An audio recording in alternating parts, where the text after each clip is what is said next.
Hello guys, मेरे YouTube channel में आपका स्वागत है। मेरा नाम मनोरम है। तो आज मैं आपको इस वीडियो में बताने वाला हूँ investment strategies for as 60s, मतलब जो कि रिटायर हो चुके हैं तो उनके पास अच्छा खासा लमसम अमाउंट है, तो उनको कहाँ पे इन्वेस्टमेंट करना चाहिए कि उनका पैसा बचा भी रहे और उनको उस पैसे से इनकम आती रहे। तो इस वीडियो में हम उसी के बारे में डिस्कस करने वाले हैं।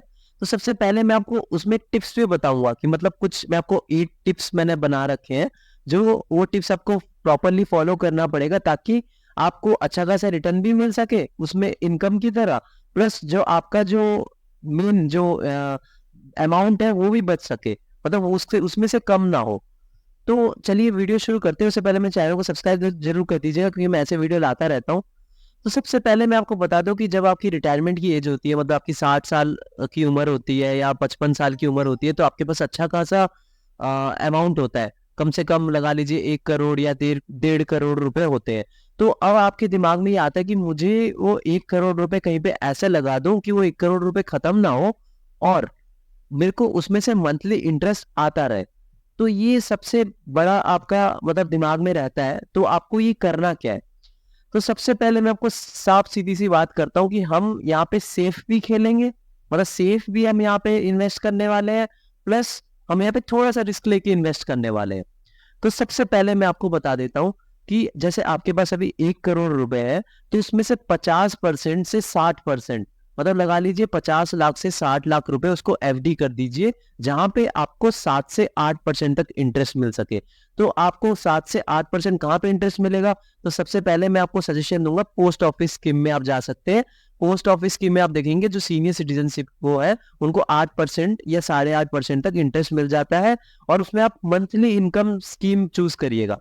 तो मंथली इनकम स्कीम कैसा है कि अगर आप मान लीजिए 50 लाख रुपए डिपॉजिट करते हैं वहां पे, तो 50 लाख रुपए में आपको 8% इंटरेस्ट मंथली वो देते रहेंगे। जैसा कि लेकिन इसमें एक प्रॉब्लम है। मैंने आपको ये बताना भी भूल गया। अभी रिसेंटली अगर आप देखेंगे तो पोस्ट ऑफिस में कहा गया कि आप मिनिमम 15 लाख तक ही डिपॉजिट कर सकते हैं, मतलब फिक्स डिपॉजिट के लिए अप्लाई कर सकते हैं, या फिर आप मंथली इनकम स्कीम ले सकते हैं। तो आप 15 लाख तक ही कर सकते हैं। तो बाकी के 35 लाख रुपए आप नॉर्मल किसी और स्कीम में ढूंढिए जो कि गवर्नमेंट हो, गवर्नमेंट का स्कीम हो, और आपको सीनियर सिटीजन के तौर पे आपको 8% तक इंटरेस्ट मिल जाए मंथली। तो वो एकदम आप सेफ चल रहे हैं। अब उसके अलावा बाकी के बचे जो 30 से 40 लाख रुपए, उसमें आप अब वो जो 30 से 40 लाख रुपए आप कैसे इन्वेस्ट करें कि आपको उसमें से अच्छा खासा रिटर्न भी मिलता रहे और आपको 30 से 40% का जो 30 से 40 लाख रुपए वो आपका बचा भी रहे और वो भी बढ़े, मतलब बचा नहीं रहे उसमें भी आपको इंटरेस्ट मिले।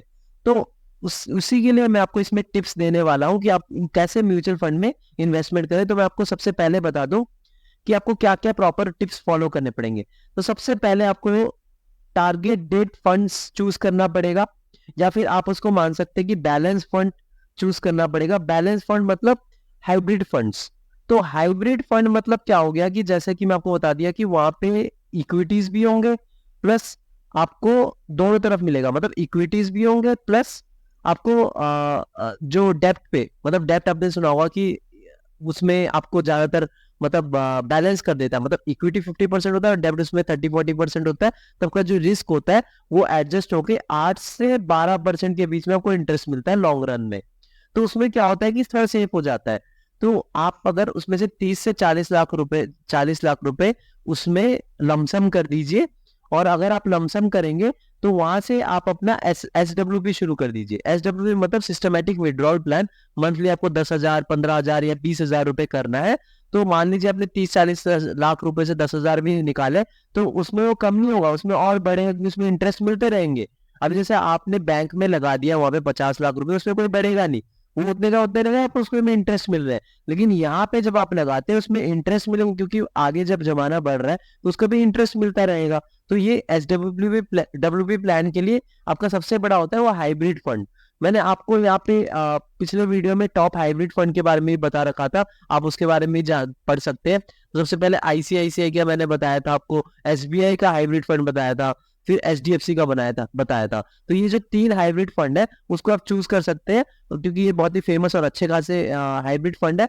तो इसमें आप मंथली अब जितना पैसा आप निकालना चाहते हैं निकाल सकते हैं, लेकिन मेरा सजेशन रहेगा 10 से 20 हजार रुपए निकालिए। अगर आप 20 हजार रुपए निकाल सकते हैं, अगर आप 40 लाख रुपए तक का इन्वेस्टमेंट करते हैं, तो उसमें आप देखेंगे तो आपका जो पैसा है वो प्लस होगा, वो माइनस नहीं होगा लॉन्ग रन में, और आपको यहाँ पे इंटरेस्ट भी आप लेते रह रहे हैं। तो ये बहुत अच्छा खासा चीज है इसमें। सबसे पहला पॉइंट मैंने आपको बता दिया। अब दूसरा फंड हो गया, जैसे मैंने आपको बता दिया, दूसरी चीज, दूसरा पॉइंट है वो है इनकम फंड। इनकम फंड आपको चूज करना ही है, मतलब यहाँ पे आपने लमसम अब लगा दिए तो यहाँ पे इनकम फंड होना जरूरी है।